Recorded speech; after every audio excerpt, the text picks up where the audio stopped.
Good September 6th morning. Welcome to God Hour, continuing our study or discussion of the book of Matthew, chapter 11. I apologize for the lack of diligence I've had in posting here lately. And had a lot going on. Not to make this about me, but it does remind me of the famous Footprints in the Sand poem. If you're not familiar with that, it's basically a man talking with God and saying, and there were always two sets of footprints in my life when things were good, but it seemed like there was only one set of footprints whenever things were really hard. And he asked God, why would you abandon me? Why have you abandoned me when I needed you most? Why were you walking beside me in my high points in life? And to which the Lord responded, my son, when you saw only one set of footprints, it's because I was carrying you. So I've been going through a deal of that. But this is not about me. This is about the Word.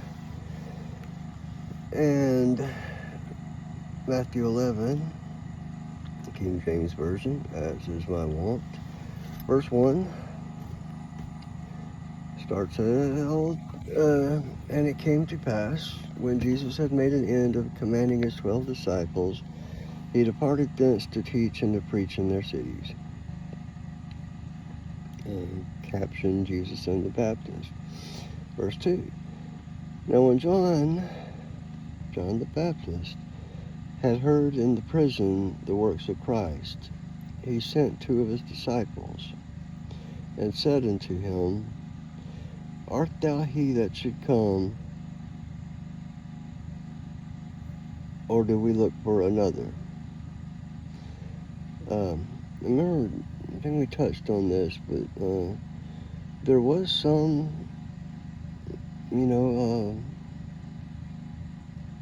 thought or consideration that maybe John the Baptist was the Messiah or the Christ himself. And I think even John thought that might be possible. But later, he came to realize that he's actually more or less the herald to announce that Christ has come. Anyway, so John was in prison, and we can talk about what happened to him later. It's not a very happy story, unfortunately. But he sent 2 of his disciples, and remember, disciples is not necessarily a religious term. It's students, and students that become teachers. So, sure, Jesus had disciples, but any teacher has disciples, assuming he has students. So John sent 2 of his disciples to Jesus, and they said unto him, Art thou he that should come, or do we look for another? And Jesus answered and said unto them, this is verse 4, Go and shew John again those things which ye do hear and see.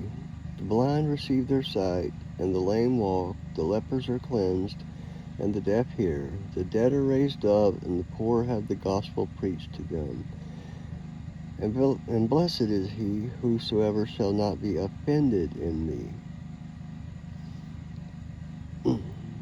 Verse 7. And as they departed, Jesus began to say unto the multitudes concerning John, What went ye out into the wilderness to see? A reed shaken with the wind?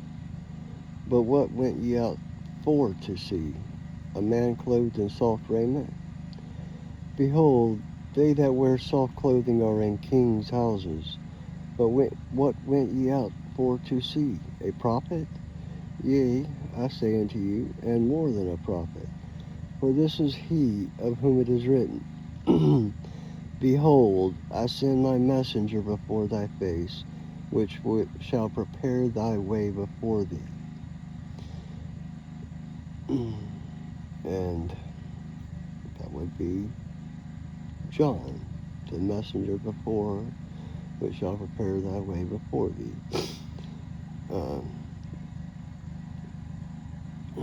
Now, the language is kind of tricky, it's very archaic English. Verse 11, Verily I say unto you, among them that are born of women there hath not risen a greater than John the Baptist. Notwithstanding, he that is least in the kingdom of heaven is greater than he. And from the days of John the Baptist until now the kingdom of heaven suffereth violence, and the violent take it by force. For all the prophets and the law prophesied until John. And if you will receive it, this is Elias, which was for to come. He that hath ears to hear, let him hear. Probably have heard references to this before. Verse 16, But whereunto shall I liken this generation? It is like unto children sitting in the markets, and calling unto their fellows, and saying, We have piped unto you, and ye have not danced. We have mourned unto you, and ye have not lamented. For John came neither eating nor drinking, and they say, He hath a devil. The Son of Man came eating and drinking, and they say, Behold, a man gluttonous, and a winebibber, a friend of publicans and sinners. But wisdom is justified of her children. Caption, Jesus and his opponents. Verse 20. Then began he to upbraid the cities wherein most of his mighty works were done, because they repented not. Verse 21. Woe unto thee, Chorazin! Woe unto thee, Bethsaida! For if the mighty works which were done in you had been done in Tyre and Sidon, they would have repented long ago in sackcloth and ashes. But I say unto you, it shall be more tolerable for Tyre and Sidon at the day of judgment than for you. And thou, Capernaum, which art exalted into heaven, shalt be brought down to hell. For if the mighty works which have been done in thee had been done in Sodom, it would have remained until this day. But I say unto you that it shall be more tolerable for the land of Sodom in the day of judgment than for thee. It's pretty heavy stuff there. I mean,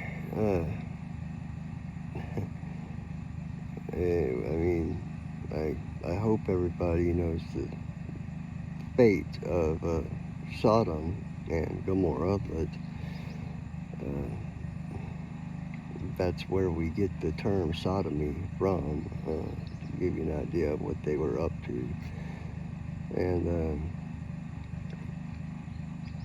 to think that a city that evil, where practices like that were common and accepted, that they can expect better treatment in the day of judgment than Capernaum. Caption, the hidden revelation, verse 25. At that time Jesus answered and said, I thank thee, O Father, Lord of heaven and earth, because thou hast hid these things from the wise and prudent, and hast revealed them unto babes. Even so, Father, for so it seemed good in thy sight. All things are delivered unto me of my Father, and no man knoweth the Son but the Father, neither knoweth any man the Father save the Son, and he to whomsoever the Son will reveal him. Verse 28. Come unto me, all ye that labor and are heavy laden, and I will give you rest. Take my yoke upon you, and learn of me, for I am meek and lowly in heart, and you shall find rest unto your souls. For my yoke is easy, and my burden is light. Indeed. So, what I'm picking from that, this is all just pretty much me reading and deciphering and coming to my own interpretation.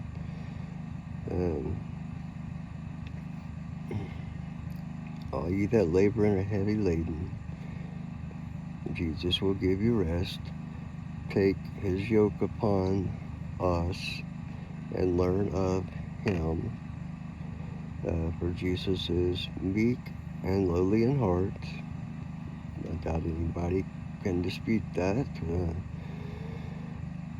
And you shall find rest unto your souls, for my yoke is easy and my burden is light.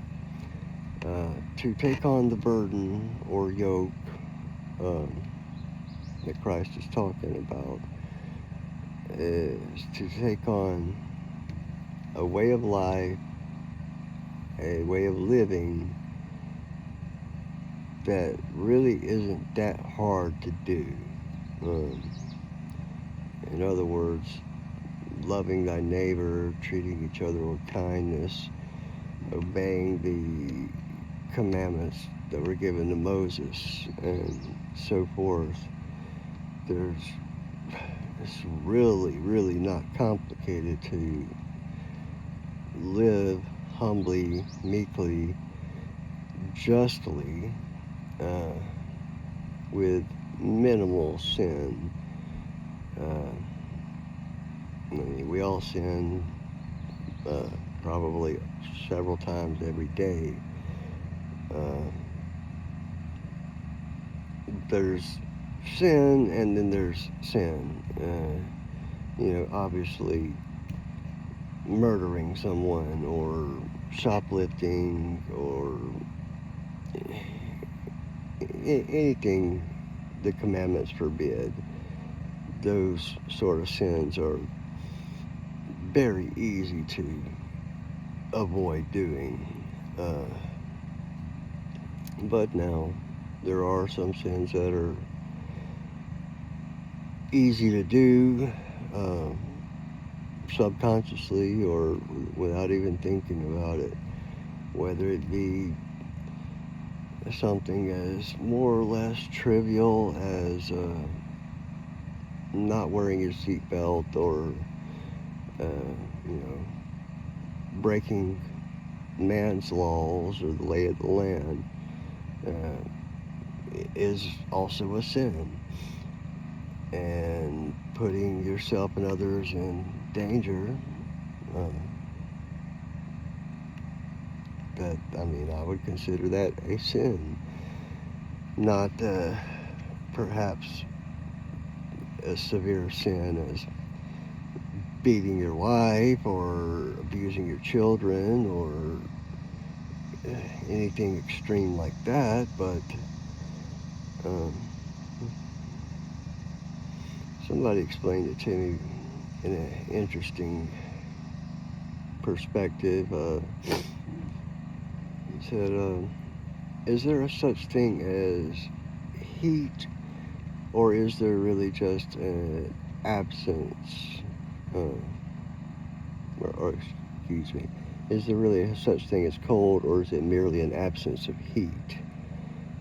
And by extension, is there really a such thing as darkness, or just an absence of light?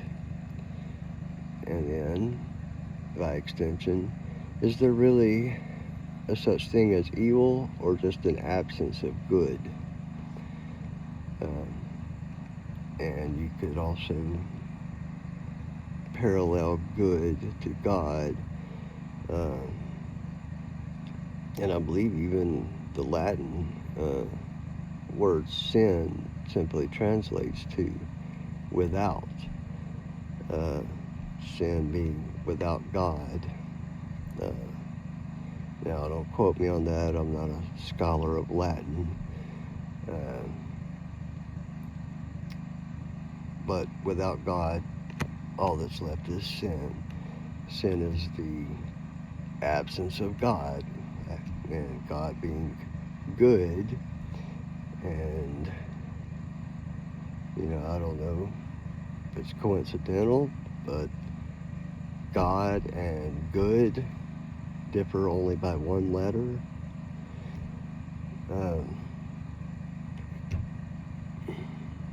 That's one for the philosophers, but I thought it was a pretty good way of expressing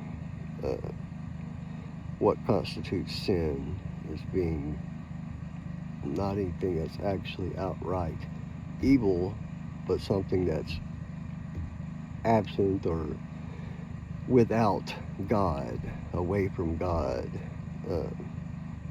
separate from God. Anyway, that's it. Matthew 11. We'll continue with Matthew 12 tomorrow, probably. See how things go. We got some interesting football games tonight. Good luck to everybody's respective teams. War Eagle, in my case. And see you soon. God bless. Have a great day.